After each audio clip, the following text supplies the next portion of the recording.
From Storm Tracker 6, this is Forecast First, sponsored by Auto Owners Insurance. Simple human sense. Good morning, Mid-Michigan. We're waking up to some cloudy skies across the area. We're seeing temperatures pretty cool as well. We're looking at 59 degrees here in Lansing and Grand Ledge, 58 in Jackson, and 60 degrees down into Hillsdale. Satellite radar is showing that we're going to have some scattered showers moving through, and that's going to continue throughout the day today. So we're going to just see some cloudy skies and some scattered showers throughout the day with some windy conditions as well. Temperatures only getting into the 50s. All the full details coming up in just a little bit. 6 News This Morning starts right now. WLNS is here for you, celebrating 75 years of bringing you the news with 6 News This Morning. Good morning, Mid-Michigan. Thank you for waking up with us. It's Saturday, May 17th. I'm Karina Prieto, and we're here for you now with this morning's top stories. We'll begin this morning with an outage update. Thousands of our viewers are still in the dark more than a day after a line of powerful storms brought wind, rain, and tornadoes through mid-Michigan. If we take a look at consumers' energy, more than 135,000 people are still without power. Most of those are in the area from Kalamazoo to Lansing.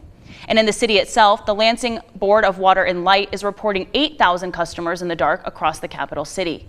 And as we move east, things are looking a little bit better, with DTE reporting around 1,000 outages spread out across their service area. The Board of Water and Light will be holding a press conference later on this morning with Mayor Andy Shore. 6 News will be there to cover the progress, and we'll be sure to bring you those details later on in our evening shows. Well, straight line winds from that storm also caused damage to houses, trees, and farms. The National Weather Service says the storm also sprouted at least 6 weak tornadoes throughout the state. Mid-Michigan got some of the highest winds in the state, with an EF1 confirmed in Eaton County and another EF1 in Livingston County. The other 4 tornadoes were weaker EF0 tornadoes that spread out from Kalamazoo to Saginaw. The National Weather Service has been sending out crews to the sites that got hit the hardest to make measurements that confirm if the tornadoes moved through the area. And even after half a dozen confirmations, crews will be busy all weekend checking on the rest of the sites on their list, and they expect to see even more confirmations in the coming days. Well, here in Lansing, city officials have been hard at work cleaning up the storm damage to get the town ready for 517 Day and the MSU and East Lansing art fairs. Those are some of the season's biggest events, and we'll have more information on those in our second half hour. But for now, we bring you this morning's top headlines. In national news, President Trump is back in the United States after his first foreign trip to the Middle East. Lawmakers are putting the brakes on some of his key tax and budget proposals here at home, and Bradley Blackburn is here for you now with the latest.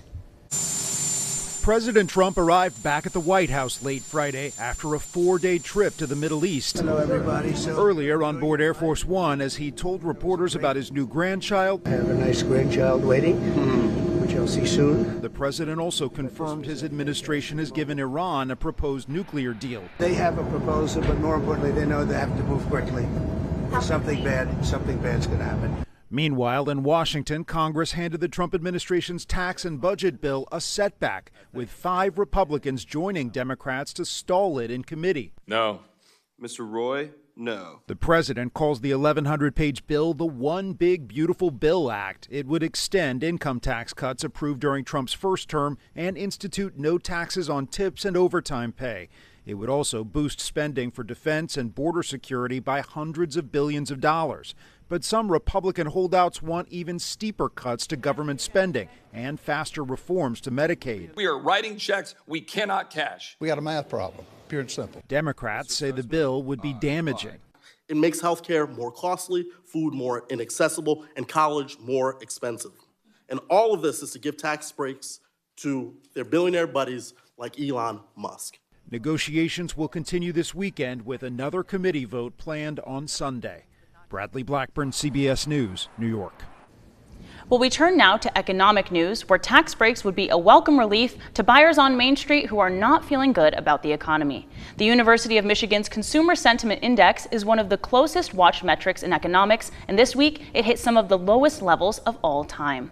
Those numbers are also split along party lines. Democrats told economists it's the worst the economy has ever felt, and far worse than they felt during the 2008 housing crisis. Republicans tend to think the economy is in better shape, but the numbers are still in the lowest since the election.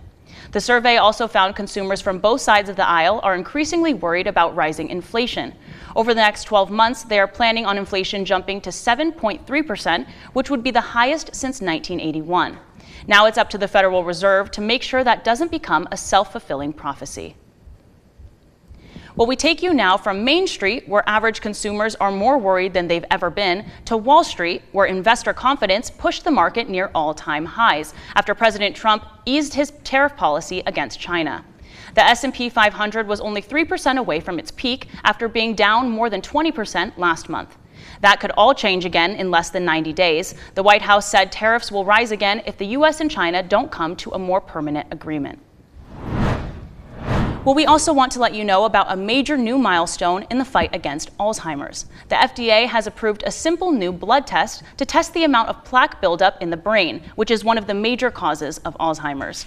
Doctors use the latest medical knowledge to locate plaque buildup throughout a non-invasive blood test. Before that, doctors could only diagnose this sort of problem with a spinal tap or with expensive scans. Doctors say if it gets easier to diagnose brain plaque buildup, it will also get easier to get the medication needed to slow the progression of dementia. This milestone represents a major leap in our understanding of Alzheimer's over the last 10 years. Not long ago, scientists had no idea what it caused, but now there are treatments on the market giving hope to millions. From Storm Tracker 6, this is Weather on the Sixes, sponsored by Auto Owners Insurance. Simple human sense. Well, we're seeing quite a difference from today. We're seeing some cloudy skies and some cooler temperatures across the area this morning. That's going to be the trend over the next couple of days, is a lot cooler temperatures than we've seen over the past couple of days. So it's going to be goodbye summer and hello spring, and even maybe some fall-like temperatures up ahead. 59 degrees right now in Lansing, 59 in Charlotte, 58 in Jackson, and 59 degrees down into Hillsdale. Satellite radar showing some scattered showers moving through. In fact, earlier this morning we had some raindrops on our Skyview network cameras.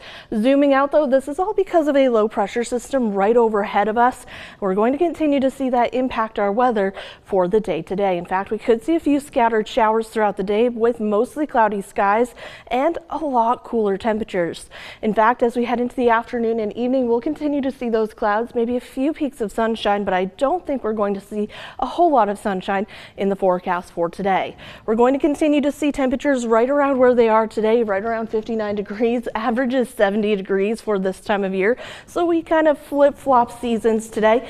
And another thing to be aware of, we're going to see those wind gusts, pretty gusty today. So just be aware of that. So if you're out cleaning up any of that storm damage, give yourself time and just be aware that it's going to be a little bit windy and a little bit rainy for the day today as well. Okay, so we'll have some showers, a little bit of rain here and there, but no tornadoes, Nope. Nothing crazy like that. A calm day. Not any heat either, so that's a really good thing. So it's going to be a lot calmer than what we've seen over the past few days. All right, well, thank you, Kelsey.